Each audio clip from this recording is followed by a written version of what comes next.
अयोध्या में राम के राज्याभिषेक की तैयारियां पूरी हो चुकी थीं और सभी नगरवासी राम को राजा बनते देखने के लिए अत्यंत उत्साहित थे। राजा दशरथ ने राम के राज्याभिषेक का निर्णय किया, जिससे समस्त अयोध्या में हर्ष का माहौल बन गया।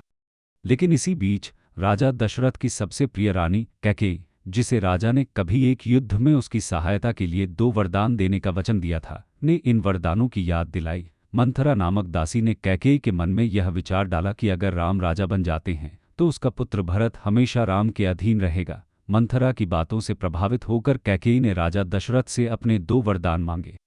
कैकेयी ने पहले वरदान में भरत के लिए अयोध्या का सिंहासन मांगा और दूसरे वरदान में राम को 14 वर्षों के वनवास पर भेजने की मांग की। राजा दशरथ कैकेयी की इस मांग से स्तब्ध हो गए और उनका हृदय दुख से भर गया। वह कैकेयी को समझाने का प्रयास करते रहे, लेकिन कैकेयी अपने वरदानों से पीछे नहीं हटी।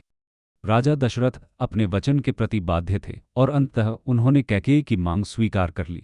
जब राम को इस निर्णय का पता चला तो उन्होंने इसे सहजता से स्वीकार किया और बिना किसी विरोध के वनवास जाने का निर्णय लिया। राम ने अपनी माता कौशल्या और अपने परिवार से विदा ली। साथ ही सीता और लक्ष्मण ने भी राम के साथ वनवास जाने का संकल्प लिया।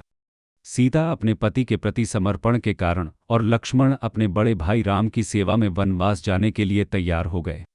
इस प्रकार राम, सीता और लक्ष्मण अयोध्या छोड़कर वनवास की यात्रा पर निकल पड़े। राजा दशरथ इस दुखद निर्णय से अत्यंत पीड़ित हुए और उनकी दशा धीरे धीरे बिगड़ने लगी। अयोध्या में इस घटना से शोक और दुख का माहौल छा गया, क्योंकि राम, जो सबके प्रिय थे, वनवास पर चले गए थे।